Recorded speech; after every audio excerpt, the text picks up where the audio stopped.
आप सभी को प्रणाम।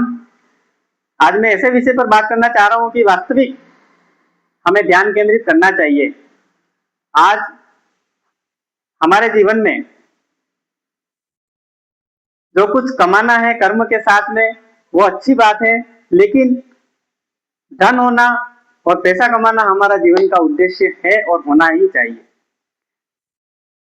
और हम जितना भी कमाएं वो बचत के रूप में जाना चाहिए और आने वाले समय में हमारे जो बड़े बड़े खर्च आने वाले जीवन में उसमें हमारा उपयोग भी होना चाहिए। तो इस बात को ध्यान में रखते हुए कि वास्तविक हम कमा तो रहे हैं, हम बचत कितनी कर रहे हैं और बचत अगर कर रहे हैं तो हम कहाँ कर रहे हैं, निवेश कहाँ कर रहे हैं, तो निवेश पर विशेष ध्यान केंद्रित करने की जरूरत है।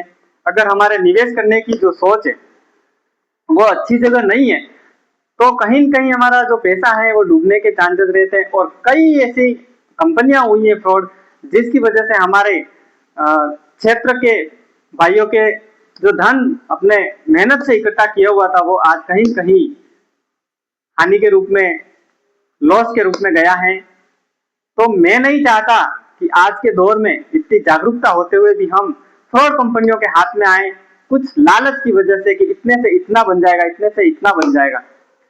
तो आज मैं बताना चाहता हूं कि आप सभी ध्यान केंद्रित करते हुए आपको अगर बचत करनी है तो आप बैंकों में बचत करें। और विशेष मैं बात करना चाहता हूं कि वास्तविक हम अनदेखा कर रहे हैं पोस्ट ऑफिस को, लेकिन पोस्ट ऑफिस में ऐसी सारी सुविधाएं हैं, ब्याज दर भी अच्छा है, अच्छी योजनाएं है उसमें। आप फिक्स डिपॉजिट करना चाह रहे हैं या डेली का या मंथली जमा करना चाह रहे हैं, उसमें आपके कहीं रुपया डूबने वाला नहीं है। तो आप जरूर पोस्ट ऑफिस का सहारा लें, उसमें जाएं, विजिट करें, उनकी योजनाओं को जानें और बचत करें।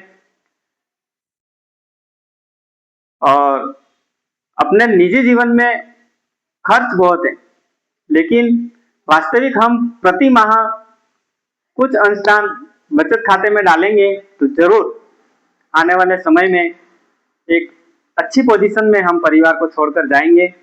अच्छी पोजीशन में छोड़ के जाएंगे तो आने वाले परिवार भी कहीं न कहीं उस स्टेप से आगे बढ़ सकते हैं। तो जरूर आप इस विषय पर सोचें और जागरूकता भी फैलाएं कि आजकल गांवों में बहुत सारी फ्रॉड कंपनियां आ गई, जिसकी वजह से वो कहीं न कहीं उनके शिकार हो रहे हैं। बहुत सारे लोन भी दे रहे हैं, अनावश्यक लोन भी न लें आप, क्योंकि लोन लेना आसान है, भरना बहुत मुश्किल है। आपने सही जगह उपयोग नहीं किया उसका तो जरूर इस बात का ध्यान रखें। मैं बहुत सारे ऐसे केस देख चुका हूं और भरोसा फर्जी कंपनियों से उठ चुका है और मन ने चाहा कि मैं ध्यान केंद्रित कराऊं तो आप सभी के सामने सोशल मीडिया के जरिए विनती कर रहा हूं कि फ्रॉड कंपनियों में खुद न डूबे और अपने परिवार को भी नहीं डुबाएं, न अपने भाइयों को और अपने संबंधियों को डुबाएं। अच्छे कर्म करें, अच्छे ज्ञान दें, अच्छा मोटिवेशन करें और अच्छा मोटिवेशन के साथ में अपने परिवार को धीरे धीरे ऊपर उठाने का अच्छा प्रयास करें। किसी साझा विचारों में ना आए। साझा विचार वो कि हम इतने सदस्य बनाएंगे, इतने सदस्य बनाएंगे, इतनी अपनी पोजीशन हो जाएगी और अपन यहाँ से इतने हो जाएगा, ये सब साझा विचार है। साझा विचार नहीं, अपने खुद की मेहनत लगन से आगे बढ़े और अपने भविष्य को, अपने परिवार को अच्छी पोजीशन में रखें। इन्हीं विचार को साथ में मैं आपको पुनः प्रणाम करता हूं और अच्छा जीवन जिए, आगे बढ़े, अच्छे कर्म करें, अच्छा मोटिवेशन करें।